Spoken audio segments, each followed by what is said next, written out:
Բարև բոլորին, այսօր ես ձեզ կներկայացնեմ իմ գրադարանը։ Իմ գրադարանում ես ունեմ այս գրքերը. Հեքիաթների շքահանդես, հեքիաթների մոլորակը, Հայկ և Բել գիրքը, Ամանորի հրաշքը, Վերջի ճանապարհը, Զանգի-զրանգի, Փոքրիկ իշխան գիրքը և Նռանե գրքի բոլոր 3 մասերը, Վաճառականի խիղճը, Անահիտ գիրքը, Չարի վերջը, Մանյունյա գիրքը, Երազանքների ծառը, Սասունցի Դավիթը,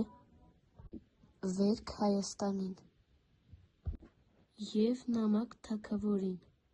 այդքանը, ստեսություն, Աստիճանը, Կենդանիների ձագերը, Խոսող ձուկը,